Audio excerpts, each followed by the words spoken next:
She was just a quiet, elderly woman in a faded floral dress, silver hair neatly tied back, hands trembling slightly as she clutched a small American flag. Everyone thought she was just another proud grandma attending her grandson's Navy graduation. But when the SEAL commanding officer spotted the tattoo on her forearm, everything stopped. The crowd fell silent, the color drained from his face, and the next words he said would change that day forever. If you love your mom and dad, hit that subscribe button and show some love to every parent and grandparent who sacrificed for our freedom. The sun hung high over the Naval Training Command Center, reflecting off the white uniforms that lined the parade ground. Rows upon rows of fresh graduates stood proud, chins up, hearts pounding with the thrill of accomplishment. Families filled the bleachers, waving flags, cheering, crying. Among them sat Eleanor May Carter, a 74-year-old grandmother who had made a quiet 3-day bus trip from a small town in Georgia to see her grandson graduate. Her clothes were simple, a blue cardigan over a floral dress, and her cane rested gently against the side of her seat. No one paid her much attention. She looked like any other proud grandmother, frail but beaming, her eyes glistening as she searched for her grandson, recruit Daniel Carter, among the sea of white uniforms. Daniel had written her countless letters from boot camp, always saying, "I'm doing this for you, Grandma. You were the toughest person I ever met." But what Daniel never really understood, what almost no one alive knew, was that Eleanor had once worn a uniform too. Back in the 1970s, before women were officially allowed into Navy SEAL units, there were classified operations involving special personnel, support, logistics, and field medics, who served in some of the most dangerous missions overseas. Eleanor had been one of them, though her record was buried deep in military archives, never publicly acknowledged. The only reminder she kept was a faded tattoo on her forearm, a trident insignia that she had earned under extraordinary circumstances. She had kept that secret for decades. Not even Daniel knew the truth. As the ceremony began, the Navy SEAL commanding officer, Captain Michael Harris, stepped up to the podium. His voice boomed through the speakers, proud and commanding as he congratulated the new graduates. Eleanor watched intently, her heart swelling as she saw Daniel stand tall among his peers. Then came the call, "Recruit Daniel Carter, step forward." Daniel's family erupted in applause. Eleanor stood up slowly, clapping as best as her hands would allow.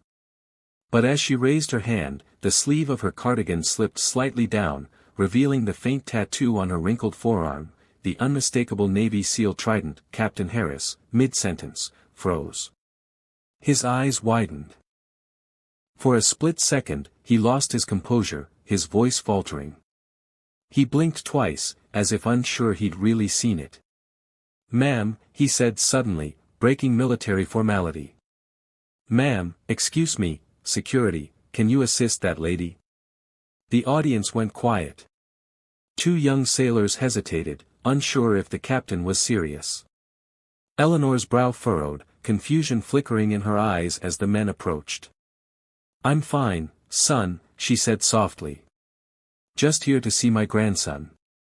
But Captain Harris wasn't satisfied. He descended from the podium, his boots crunching against the asphalt, his gaze locked on her tattoo. When he got close enough, he spoke in a voice low enough for only those nearby to hear. "Where did you get that tattoo?" he asked.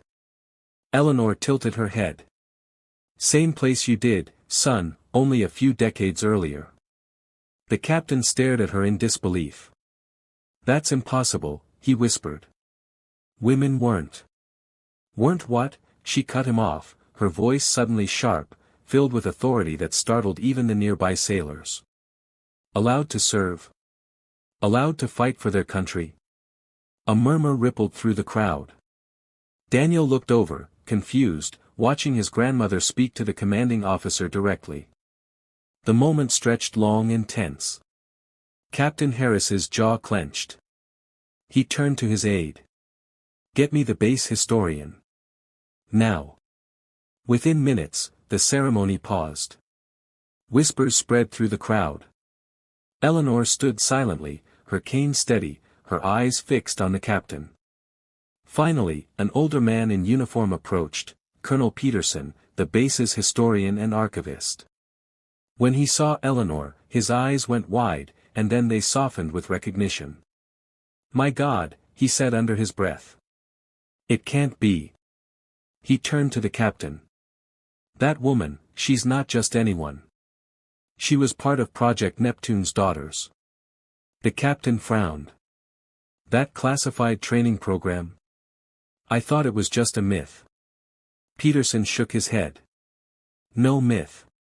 There were 12 women chosen in the 1970s for a covert experimental SEAL support unit. They were never acknowledged publicly. Most of their files were sealed. Eleanor Carter was one of them." Gasps filled the air. Cameras pointed toward the bleachers. Daniel's mouth hung open. "Grandma," he whispered. Eleanor sighed, lowering herself back into her seat. "I didn't come here for attention," she said softly. "I came to see my boy graduate." Captain Harris stood motionless, his pride struggling against awe. You served in the same units we model our modern operations on. You're a legend." Eleanor smiled faintly. "Legends are for those who want to be remembered. I just wanted to serve." Then, to everyone's shock, the captain snapped to attention and saluted her. "Ma'am," he said, voice steady but filled with emotion, "on behalf of the United States Navy and every SEAL who ever put on this uniform, you have my respect." For a moment, the entire base stood silent. Then, slowly, one by one, sailors and officers began to stand and salute. Hundreds of hands raised to their brows. The sound of flags snapping in the wind filled the silence. Tears welled in Daniel's eyes as he ran over and wrapped his arms around his grandmother. She hugged him tightly, whispering, "Now you know why I believed in you so much." But the story didn't end there. After the ceremony, Captain Harris approached her privately. "Ma'am, I'd like to show you something," he said. He led her into the Hall of Honor inside the base, walls lined with portraits of heroes, both known and unknown. He stopped in front of a small, faded black and white photo of a young woman in a Navy uniform, no name, no record, just a code, ND 7. Eleanor stared at it, tears welling up. "They told us no one would ever know our names," she whispered. "Maybe that changes today," the captain said quietly. News of the encounter spread across the base and eventually online. Military historians began digging into forgotten archives. Within weeks, the Pentagon confirmed the existence of Project Neptune's daughters and the heroic contributions of the women who served under it. Months later, a ceremony was held at Arlington National Cemetery honoring those 12 women. Eleanor stood front and center, this time with her name engraved in the record. Her grandson, now a proud Navy SEAL himself, pinned a medal on her chest. As the crowd applauded, Eleanor looked up at the sky and smiled. "We don't do it for medals," she said softly. "We do it so those who come after us don't have to hide."